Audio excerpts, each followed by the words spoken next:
কেউ যদি এই যে ড্রাগের মধ্যে অ্যাডিক্টেড, অশ্লীল জিনিসে অ্যাডিক্টেড হয়, তাহলে তার ফিরে আসার বুদ্ধি আছে কিনা? আছে। একটা শব্দের মধ্যে এই ফিরে আসার বুদ্ধি আছে, সেই শব্দটা হচ্ছে রিলিজ। যে কোনো প্রবলেম ইনশাআল্লাহ আমরা এই শব্দকে বিশ্লেষণ করে বের করে ফেলতে পারবো। সেটা কি? আর্ট হচ্ছে রিকগনাইজ।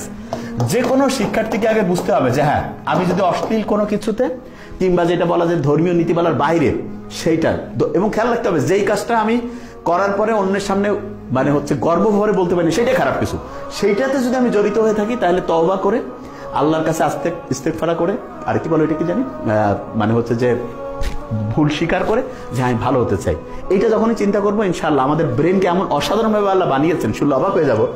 মাত্র 4 সপ্তাহে ব্রেন যতটাই ধ্বংসপ্রাপ্ত, ওই সেকেন্ড বা থার্ড ক্যাটাগরি হলে মাত্র 4 সপ্তাহে আমরা যদি এগুলো থেকে নিজেদেরকে দূরে রাখি, ব্রেন আবার আলহামদুলিল্লাহ আগের অবস্থায় যাবে। এবং সেই জন্য ফার্স্ট যে উইকটা আছে, ফার্স্ট উইকটা কিন্তু খুব কষ্ট হবে। অনেকটা এরকম যে আল্লাহ বলছে না, তুমি যখন অন্যায় করবা সেইটার শাস্তি দুনিয়াও কিছু পাবা, আখিরাতেও পাবা। তো ওই যে 2 নাম্বারই যা কিছু করছি সেইটার জন্য ফার্স্ট উইক কষ্ট হবে, প্রচুর কষ্ট হবে, এবং ঘুম আসবে না, হাত পা ব্যথা করবে, মানে খাওয়ার রুচি কমে যাবে, ভয় লাগবে, বুক ধরপড় করবে, এই জিনিসগুলো হবে। কিন্তু এই যে কষ্টের পরেই আল্লাহ রহমতে রহমত চলে আসবে।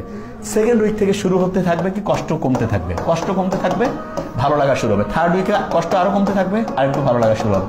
ফোর্থ উইকে গিয়ে আমরা দেখবো আলহামদুলিল্লাহ এত সুন্দর আমাদের অ্যাটেনশন চলে আসতেছে, বন্ধু বান্ধব ফ্যামিলির লোকজনের সাথে কথা বলতে ভালো লাগতেছে, তখন মনে হবে যে কি আজে বাজে কাজের মধ্যে নিজেকে ব্যস্ত রাখছে, তখন আস্তে আস্তে ভালো লাগার মধ্যে আমরা চলে যাবো। তা এই first week, second week, third উইকটা আল্লাহর সাথে কানেকশন থাকতে হবে। ফ্যামিলির যারা রয়েছে তাদের কাছে কি হতে পারে যে কোনো সমস্যা আগে রিকগনাইজ হয়ে গেছে, এরপরে ইতে হচ্ছে কি সব সময় যেটা বলে এঙ্গেজ রাখতে হবে, তাকে ব্যস্ত রাখা, 5 ওয়াক্ত নামাজ পড়া, ধর্মীয় নীতিমালা, ভালো বই পড়া, আস্তে আস্তে সে পজিটিভ হয়ে যাবে। এরটা হচ্ছে লিসেন, তার সমস্যাগুলো মন দিয়ে শুনতে হবে, কোনো মন্তব্য করার দরকার নেই, সমস্যা এটা ব্যাপার না, ইনশাআল্লাহ আমরা সবাই মিলে একসাথে সমাধান করবো। ইতে যেটা রয়েছে সেটা হচ্ছে ইমপ্যাথি।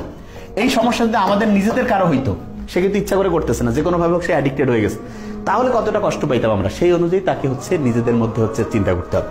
এরপরে যেটা অ্যাকসেপ্ট, এরকম অন্যায় যে কেউ করতে পারে, এটা অন্য কাউকে বলার দরকার নেই, ফ্যামিলির সবাই মিলে যে ওকে ফাইন, ইনশাআল্লাহ আস্তে আস্তে আমরা পজিটিভ দিকে যাবো। এরপরে যেটা রয়েছে সাপোর্ট।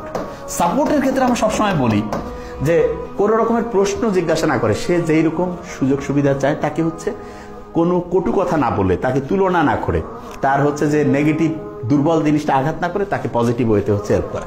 এরপরে যেটা এনকারেজ মানে তাকে বোঝানো যে হ্যাঁ ইনশাআল্লাহ 99% যদি কেউ চায় মন থেকে, ইনশাআল্লাহ সে সফল হবে, এবং সেই রকম যে অন্যায়, অশ্লীলতা, যে কোনো রকমের বদ অভ্যাস থেকে নিজেকে বের করে আনতে পারবে।